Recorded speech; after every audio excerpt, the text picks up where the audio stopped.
Plus Live Podcast. We're not here to just talk about the latest trends. We're gonna break through the myths and put some facts on the table. Cause when it comes to real estate, you need to be well informed. So now it's time to get serious and talk market trends. Here we go. Sure enough, we'll go down a rabbit hole and talk about something cool that has caught our attention. It's JTM. Welcome everybody, let's dive right in. You're here with JH and Sian, your host of the Home Life podcast, and I did. and Sian has just done something terrible. Would you like to tell everybody what you just did? Look, for those people that probably don't see our Facebook page, crazy if you don't. It will be up there. Why don't you tell everyone the joke you just told me? What do you call a Frenchman in sandals? What? I am not going. Flippy floppy. I'll say it again. That was bad, and you should feel bad. I don't feel bad because you got the reaction exactly what I was wanting. God. So hi everyone, how are we? If they're anything like me, they probably just switched off and don't want to do this anymore. That's just you. So let's focus on what we're going to be doing here tonight. Mm-hmm. Well, this afternoon. Yep. So real estate topic, is the bubble bursting yet? I have had so many comments on our ads and posts and stuff like that, just going, boom, what boom? And, you have to, if you're going to be buying in a big market, then you're going to be selling in it. So expect to be selling it, or expect to be buying at what you've just sold it at. And I'm just like, but that happens in any market. I just realized the painting on the wall behind you. Yeah, I'm bland. Yeah, it's just left a 3M come out there. So did that fall off or something? I thought you took it down. No. Oh, that's okay. It's probably the ghost that's been hanging around that's been trying to get into your whiskey. So, yeah. Whatevs. Yeah. And so then bubble bursting. All right, so we'll deal with the bubble bursting. Yep. And then we will be talking about smoking ham because Christmas is just around the corner. Yeah. And let's face it, Mariah's already in all of our shopping centres. So. Yeah, that's happened already. Yeah. That's happened already. I think too, we've also, I'm chucking this in here and he's probably going to have a heart attack that I'm doing it. But we will also be having Thanksgiving on Thursday. So we're going to get the turkey for that. I always enjoy that. Like, I always enjoy cooking the turkey. There's something really tasty about a smoked turkey. There is. Yeah. So we could probably even talk about that too. Yeah, I suppose we can. I don't remember. I've got the recipe written down, but I don't remember. Enjoy chucking him under the bus where he's not prepared. We're talking smoked meats. It's all good. All right. So am I pressing the button or are you? We don't press that button anymore. Oh. Remember? I thought I was doing so well. Well, you are, because you're not pressing the button, which is what you used to do anyway. Shut up. I think, is the bubble bursting? It's a fantastic topic because if we go back to 2011, it was just after the GFC. In fact, it was late 2010 that I created Check My House Price. And it was just after the GFC. There was a lot of confusion in the market, much like there is today. And as you say, on the comments that you get is what boom and all this kind of stuff, all this, wait for the bubble to burst and everything like that. And that's the whole motive and reason behind Check My House Price's free house price reports, was to provide homeowners with the information they needed to make fully informed decisions about selling their home or staying, right? Should we sell or should we go? Should I stay or should I go? every time. And so that's, we launched it throughout Australia nationwide in 2011. We took it to New Zealand in 2016, and we've so far helped over 180,000 homeowners across Australia and New Zealand with free house price reports and helping them with that decision-making process. So, look, in a market like this, there's no better time to go and get a free house price report to make sure you understand exactly what's happening in the market and whether you should sell or should go. Because at the end of the day, that's a decision only you can make. Only you know what's best for you. The other thing too with house price reports is you don't have to be selling in order to get them. It No. could just be the fact that you're like, oh, Bob, two doors up has a similar house like mine. I don't know how much he sold it for, but I would be interested to see what mine's worth. Yeah, look, absolutely, and I think that's a valid option. Gives you an idea of what your Knowledge is replacement power at the end cost of the day. potentially would be. Like at the end of the day, it's about being fully informed and making good decisions Yeah. for your property future. And I Exactly. think that's what we all need to do. That's where we all need to be. And thankfully, you know, what are we now? 2010 launched, 2011 nationwide.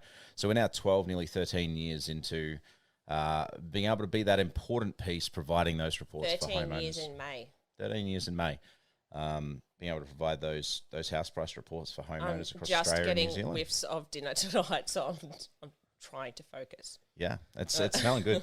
But look, is the bubble bursting? Let's do a recap on those people that haven't been listening, so or only just Look, I started mean, to if you didn't listen to F1, if you've only just joined the if you podcast, haven't- welcome.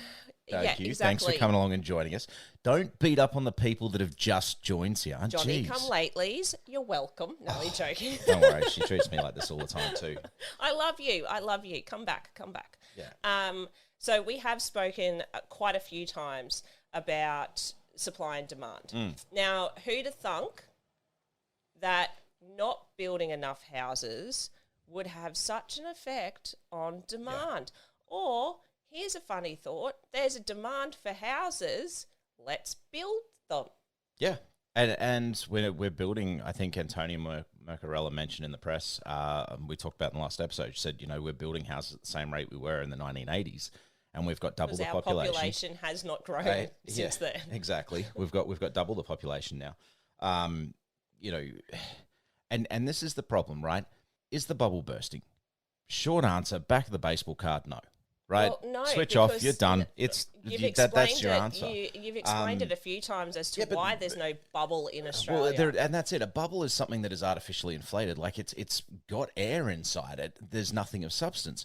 But we have substance in the Australian housing market, and the problem with the Australian housing we market is have we people don't taking have supply. air out of it, and everyone's suffocating. Well, and that's it, right? The Reserve Bank has had one lever Yeah. in order to try and control the situation, Yeah. to try and control the housing situation in Australia.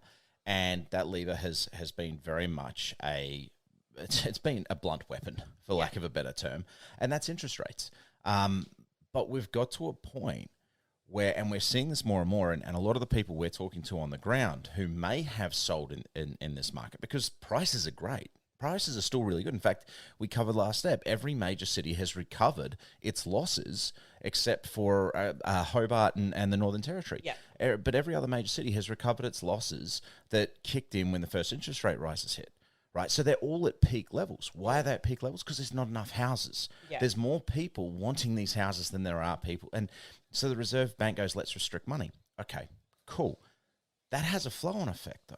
Because what that means Yeah, is 'cause then people those don't people go into the buy. rental market because they can't buy, or they stay in the rental market, which drives rent prices up because the underlying problem is we don't have enough houses. And then what happens with that? You've got the people who could potentially be buying houses are now stuck in the rental market because they're like, well, we can't go and borrow because we need to have something. We need to have some sort of nest egg, so to speak. But that doesn't alleviate the stress. No. Because smart investors, buy on a spreadsheet. So what happens is the rents go up, they hit a point where it makes sense for the smart investors to borrow against equity and so forth. The bank will loan against equity. So the smart investors go and buy properties to put rental people in there, and the cycle just becomes vicious. It's a circle. But the thing Interest is, rates too, go not up, the every investors... not all investors actually want to go in and do new builds. No, and they don't, and we understand that. But as a general overall scope, like a bird's eye view. Yeah. Got it. Bird's eye view. That's typically the cycle and what's happening. The problem is we're not putting enough new stock in there to alleviate the upward pressure. So this is not a bubble, Yeah. right? It cannot be a bubble. This is the core fundamental principle of economics that is supply and demand. If you have too much supply, prices come down Exactly. because we want to get people in there. If you have too much demand and not enough supply, that's when economics need to come in and start to really like adjust things. Well, because we need to what incentivize happens- increasing yeah, supply 'cause what because this happens is a basic need. It's shelter. Well, it's basic economics. Yeah. Because if you keep on going, oh, we'll get demand, and you've got the supply sitting down here, what happens? Price drives up because the demand Price dictates. drives up, but guess what happens? People who are going, I can't find a house for my family, I have nowhere to live, screw this, I'm out. I'll go and find somewhere else to live. But that's not happening, and that's the key point, right? If you look at those numbers we discussed last week, looking at the ruling, I think I've still got them on the desk. Oh, yeah, that the immigration Immigration. Yeah, right. but what I'm saying is it can get to that point where if people are going, there's nowhere for me to live. Here we go. No, I will go and live somewhere else. And that's the point we're at right now, and they're not doing it, and that is the problem because they can't, because if they were to move out further, their jobs won't allow them to. In a lot of cases, or they've got to commute a lot longer. No, what I'm saying There's a is the demand for population people to will go back. leave. It's not about staying within Australia. I'm talking about immigrants will just go, there's nowhere to actually live here, so we're going to go find somewhere else to live. We'll find Yeah. a different country to go and live in. That's a ways which away. Means There's that got to be immigration significantly more comes pressure. down. Yeah. No, it doesn't mean immigration comes down. It means that people leave. But a lot of the people that are struggling, they can't afford to move country. It's an expensive endeavour to move countries. It is, Right. but at the same But if time, you- it's do I there's go a better option. short? Do I go short time and try and find somewhere else to live? Because let's face it, Australia is also one of the heaviest taxed countries. I think we're the 7th most taxed. Yeah. No, sorry. I think we're the 6th most taxed. and yet we have, and then you go and have a look at how many other, like the population We of those other. have the 55th highest population. We have the 7th largest land mass, and we are the 6th most taxed. Yes, I think it is. So when you look at that, that is crazy.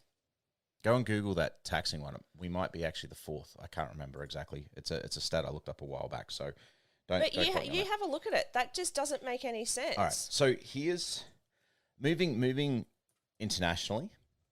That's a monumental challenge. We've talked about that. We've talked about the risks. We've talked about the costs. It's something you do when you've got cash in the bank. But if you've got cash in the bank, you can enter the property market. Like if you've got the kind of cash in the bank to move internationally, you've got the kind of cash to buy property in Australia, right? Just probably not where you want to, depending on that.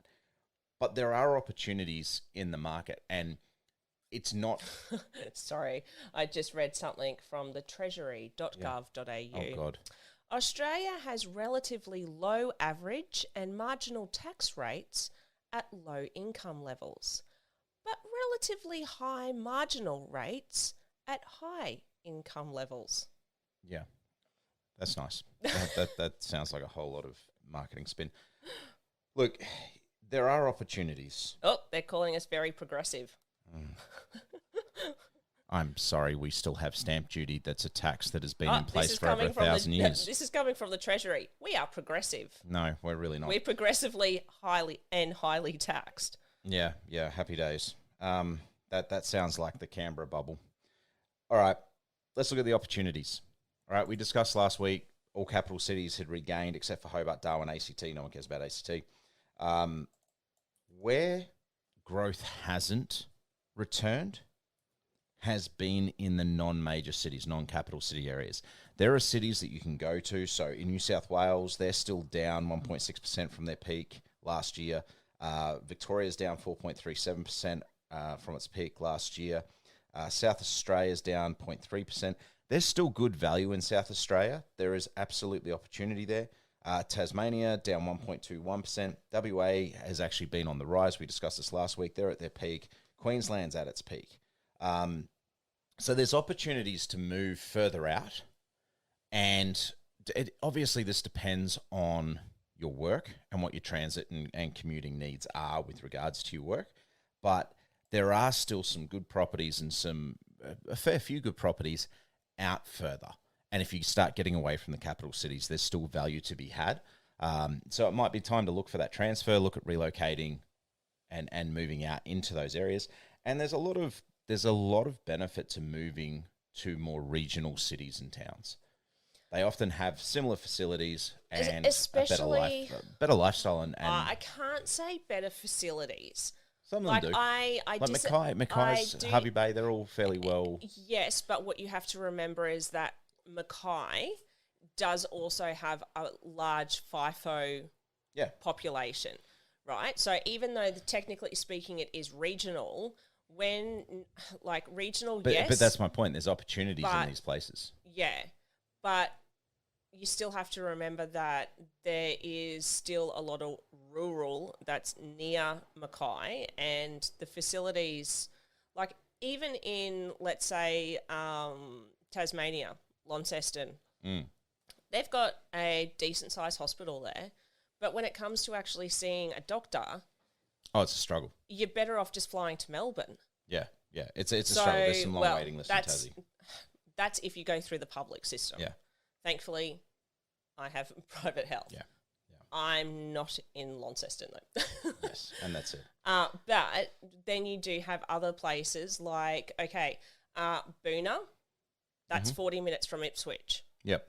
It does have a hospital there. Yep. But it's more like a satellite hospital. So anything... Yeah, but a satellite hospital is going to be able to take care of 90% of your issues. No, not when you normally have a higher percentage of elderly people. Yeah, but I'm not talking to the elderly right now. I'm talking those who are struggling to buy a house, and most of the elderly and boomers and Oh, boomers. They're boomers. Well, aren't we going to get something? Well, look, they are, and to be honest, like they were able to buy a house when the average house was $23,000. Where your annual mortgage repayments were only. Well, actually, sorry, the price of a house was only 4 times your annual wage. Yeah. It's now something like 13 times. But then they were saying that when it came to the mortgage, the interest rate on mortgages was like 17%. Oh, no. Give me 17% on a $23,000 mortgage. Yeah, but the income itself was actually lower as well. Yeah, but not by as much. That's the point that I'm making. It's now, the latest study shows that you need to, the house you're buying is 13 times what the average annual wage is. Yeah, right. So right? it's going to Back then it was 4 times. And that's my point. The difference between the annual wage and the actual price of the house. There's so much I want to say, but I can't because I'm like, I don't want meepers. I don't want to deal with meepers. Meepers are great for the Facebook algorithm. They're great. Meep away. Meep away. Everybody meep away. So, okay. So yeah, look. So you're saying going move further out. Go further out. Look at what your flex work, like if you've got flexi work capability and things like that. Look for your work from home. Like if you can cut your work in the office down by 2 days a week, and so you're only driving in 3 days a week. I'm not winking at you. My makeup's hurting my eyeballs. Overall, you're driving less time and that sort of thing over the course of the week, and spending less on fuel and transport and that. Maybe you can make that work. Yeah. Look at the flexible options, because there are some fantastic opportunities as we start to get out and get further out from the capital cities. The other thing too that I'm finding more space that I'm finding really interesting is the amount of research that's going into workplaces, and especially after COVID, they are doing a lot more research into having the option and having it as a real option for people who, have kids who need to do the, going and picking up kids from school, dropping them off, everything like that, where they're like, okay, instead of having to go and drop them off at kindy in order to get to work, how about, however many days that you're needing to do that you actually work from home, and having that as an actual option so that they can go, hold on, all right, so from 4 until 6, all right, you're doing family stuff. And and then from 7 to, let's say, 10, you can make those 3 hours. If that's what you want to do it. If you want to get up at 6 a.m. and work through until 7 and then do a couple of 2 hours when you can, there is a lot more evidence to show that people having those breaks in the day where they can focus on what they need to in the family situation, they actually get a better productivity from that employee. And well, I agree with the research because that's exactly how we operate. Yeah. And so I see it from you, you know, when I brought you into Checkmate and all that sort of stuff. Yeah. We saw the exact, it took a bit to adjust to, Yeah. but we saw it.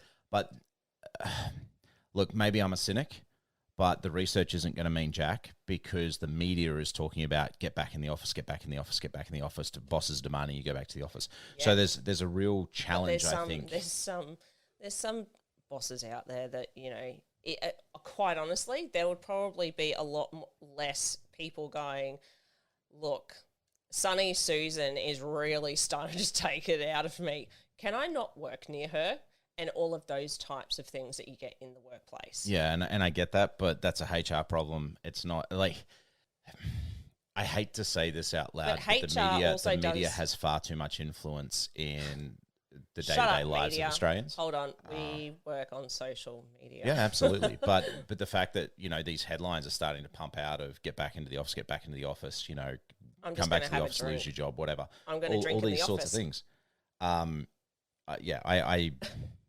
I don't agree with it? I don't agree with it, but I also, you know, as a company founder, that my attitude has always been I pay for results. I'm not going to pay you for your time. I'm going to pay you for your results, and I'll pay you well for your results. And if you manage to get those results done in 2 hours when the budget allotment would be the equivalent to, say, 8 hours, then you win because I've already budgeted that off of that payment. Yeah. Right? We're going to go and make X amount of profit. It does take a certain personality, I have found, because there is some people you've got to be self-motivated. Will you've got to milk that and be like, but they don't last long. Stub my toe, so I can't do it. Yeah, so I don't get the results, so you don't get paid. Like, Yeah. and so they don't last long. Yeah. In my experience, it's very much a case of like it. I think it simplifies things too, because if it costs X amount of dollars to create Y solution, I can charge an amount for Y that is above X, right? That cost of X is materials, it's cost of staff, all that sort of stuff. So if I just simplify it and go, hey, I need Y solution, I'm going to pay X to do it, and I make my money on that solution, I genuinely don't care if you got the solution created in significantly less time than what I planned and budgeted for. In fact, I'll celebrate that. And the reward is that you're getting paid that anyway. Yeah. But the flip side of that is if it takes longer, I'm not paying extra. I'm paying for the result. Yeah. Right. You should have pulled your finger out and got it done. Exactly. So it comes... Or negotiated. But anyway, we are way off track. We are way off track. rabbit hole. Yeah. But now we're going to go into the JTM, which is the actual rabbit hole but segment. I think just to wrap up, what I would absolutely say this is what happens when I have a drink. Have a discussion. So look at your work arrangements. See if you can get the flexibility. Run them numbers. See if it's worthwhile. Like if you can increase the amount of time you work from home into the office and it costs less than that. Look at these areas that are further out, because there is some value there still in the current market, and they still increase in value. It's not like they plummet. I mean, obviously there are some ghost towns around, but I'm talking about, you know, as we go a little bit further out, there is value there, and there's still the facilities. Like, don't go and pick somewhere that's a one-horse town kind of deal. Like, look for somewhere that does have all the facilities. Why, you would? Oh, I absolutely would, but I don't like people. I want the silence. Meanwhile, I'm not even sure I like the horse right now. And on that note, let's go to a how JTM. about we do a Can you get the button? JTM? Let's see which rabbit holes we're going down in this episode. It's time for JTM. It's J-Thought Moment. It might be drinking whiskey, one word, smoking meat, podcasting, story writing, treasure hunting, you name it. What's really grinds my gears, singing, playing TV shows. As you can see, nothing's off limit. It's JTM, J-Thought Moment. JTM. What will be his next shiny object? JTM. It's time for this week's J-Thought Moment. I couldn't keep wearing the headphones. They kept crackling in my ears. I think we need new headphones. No, you need to hear headphones. I use mine. Mine love me. I don't know. I think mine have been Maybe trashed. it's just your big head. Could be. It could just be my ears too. I might need new. So, smoking ham Smoking ham. and smoking turkey. There's something awesome about a smoked ham. Like, and so for us, like for me, this was a tradition. Dad always did the ham. He did the Christmas ham. Yes. Why are you tapping it? Because it was itchy and I don't want to scratch because my spack filler will come off. This is why I just rock up. It's like right now I need to go and see the barber and get trimmed up. I'm starting to look a bit homeless, but I'm like, there's no makeup. It's just rock up and talk. I love it how men say that. Just rock up and talk. Meanwhile, look. Hey, I never put any pressure on you to do the makeup. You. I never said that you did. No, I know. Calm but down. I'm just saying. You. Plus, you do but you. then there was also a little bug that was flying around. So Oh, dear. anyway, so smoking ham and smoking turkey. Yeah. So, So I learned to smoke ham a few Christmases ago, where we first got the smoker, and the best thing about it is you can get the hams from Woolies or from IGA or whatever that are already smoked once. you got the pork, didn't you? And you did it that way. No, so that was curing ham. So I did that later. The first one that I started with was I'd go and just buy the hams. They were already pre-smoked, pre-cured, all that sort of stuff in the vac seal bags that you get from IGA or Woolies or Coles, whatever. And then you'd cut the skin off, and then of course you'd give them seasoning and basting and all of that amazing stuff, and you put them in the smoker. And you'd essentially create that cooked ham, much like everybody does in the oven at Christmas and things like that. But you'll get so much more smokiness into it. Yeah. And you could use things like you'd get maple syrup and honeys and apple juice and all of these beautiful flavors. And you tried to kill yourself. Wasn't it that one? Huh? Where I've got no idea what you're talking about. Where it popped, the juice lid popped off. Oh no, that was jerky. Oh no, that was jerky. We'll talk about jerky. Yeah, no, that was using apple and ginger juice as a base for jerky, and leaving it sitting in the fridge for months. And then It wasn't months. or however long it was, but It was enough that it expanded. But that's what happens when you've got mother of ginger sitting at the bottom. And then I went to take the lid off, and it literally just exploded, shot me in the stomach, and then hit the roof. It made a hole. Well, not a hole. It made a dent in the roof, in the ceiling. Scared the shit out of me because I was in bed, fast asleep, and then I hear this kaboom. Yeah. So that was funny. That one was fun. Especially since you actually injured yourself Oh, by opening. It was. He injured himself by opening up a bottle of There was no injury. It was just a red mark. It did. It bruised. No, it did not. It did. It had A little red mark there. It just stayed there for a couple of days. There was a little bruise there too. Because I was like, what's that? And you're like, I don't know. And then you were like, hold on, that's from the juice bottle top. I don't remember that. But smoking ham at Christmas is awesome. I don't know. Is it an English thing? Do you know actually the origins of ham were not that's the reason pork. why I'm saying is it. The English used to. I don't think it is an English thing, but I know that they used to cure lamb and venison and just about every other meat and turn it into ham, and you'd have it with breakfast. Like you'd have a lamb ham for breakfast, and then later it became pork, and pork was the one that took off. But yeah, they used to. Well, I knew that. Yeah, I know that they would put things in brine because it was a way of keeping it. Because they'd never. And then they would have and then they would also have salt baths as well for them. Yeah. But then yes, so I had also in this household, I am quarter American. My dad's half. My grandfather was from Michigan. So shout out to Michigan peeps. And so I had decided last year, I think it was. Yep. So many people were going, this is ridiculous. It's Americanized Australia, blah, blah, blah. Well, you know what? I'm third generation Americanized. So whatevs. So my grandmother grew up out Boona way. And Dad was born here in Australia. I clearly was born here in Australia, but I just thought, screw it. Let's start doing the American stuff since it's part of my heritage. And so last year we had our first Thanksgiving dinner, and we had the turkey, which you had done in the smoker, Yep. and it was delicious. It was amazing. It was incredible. You found a recipe. Actually, I need to go and pull that out so we can share it with people. Normally I don't like turkey and chicken purely because when you roast it, a lot of the time it comes out really dry and gross. But this one that we found, where it was Got my recipe book.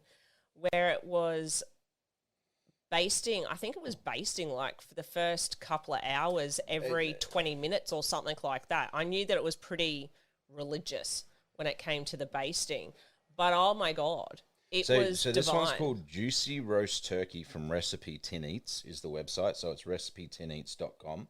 And it's Genius Easy Juicy Roast Turkey Dry Brined. So the difference with the dry brine, of course, is that you essentially coat it with herbs and spices, and the herbs and spices do the brining as opposed to soaking it in liquid. And it is amazing. It's a little bit involved. It is a little bit involved because you need to start it 2 days before you actually cook it. Yes. Right, so with the turkey. I'll come back to the ham. I've got a ham recipe here for you as well. But so you start 2 days before, so you create your dry brine rub, which is 2.5 tablespoons of salt, 2 teaspoons dried thyme or other herb of choice, teaspoon of We can just put this up as paprika, well. sweet or ordinary, teaspoon of garlic powder, and half a teaspoon of black pepper. So you grab all that up, you pat the turkey dry, you then coat it with all of these, the dry brine rub, and give it and you also sprinkle some salt onto the inside of it, and then you effectively wrap it in Glad wrap, Yeah. right? And then it's going to sit in the fridge, for a couple of days, Yeah. right? So yeah, it's then of course you go and you cook it. You add some more bits and pieces for your roasting and all that sort of stuff, and your smoking, and and it works out absolutely. It was amazing. It was so good. And like I said, I normally don't do turkey and chicken roast because it's just normally really dry. But that was really, really good. And I can say that the Christmas... Oh, she's going to sneeze. No, a yawn. No, yawn. Goodness me. I know, Where's right? your manners? That's the reason why you didn't have to bring everyone's attention to it. You were in the middle of a sentence. I know, but we could have just cut it. But No, we don't cut. We don't cut. But the Christmas hams that he has done, again, it'll pass. Remember that first year where I had like 6 hams in the lead up between November 20th I love and ham. the 6th of January, we had like 8 hams. There is nothing better than ham off the bone on fresh bread, salad. Like, it's just the epitome of summer. But there's a simple thing called Too much? ham tummy. Yeah. It's sort of like barley belly. When you have too much ham. And yeah, like it's not good. And when you go through, how many kilos, Jay? So that was Christmas 2020 into January 2021. So it was November 20th is when I first got the smoker, through November 2020 into January 2021. So in that like 7 weeks, I think we would have consumed, because don't forget too, that Christmas I got the massive like 11 kilo whole leg ham. I remember that. So I think in that window we went through somewhere in the vicinity of about 30 kilos worth of ham. And now you understand as to why I go, no, step away from the hams. No, you don't. By the time Christmas comes around, I can see in his eyes, he's like, let's do this. Hams. Hello, hams. By the time Christmas comes around, you're ready for a ham again. Yeah, but not 30 kilos of it. Oh, no, I don't think we'll ever do 30 kilos yet. Even I was hammed out after 30 kilos of ham in the space of like 7-8 weeks. That was a lot of damn ham. That was a lot of damn ham. That was a lot of ham. But here we go. So, ingredients you need for twice smoked ham. So you just grab your ham. They say 1.8 pound spirals, like whatever. That's all very Americanized. This recipe is on Hey Grill Hey. So heygrillhey.com. The recipe is called Twice Smoked Ham with Brown Sugar Honey Glaze, and it is absolutely incredible. Make sure that you do take the skin off the ham. So just peel that back. Leave as much leave as much fat on the ham as you possibly can. Just take the skin off. And your quick ingredients, obviously, search this up on Hey Grill Hey. But your ingredients, obviously your ham. So 8 pound, an 8 pound spiraled ham. So that's roughly 3.5 kilo.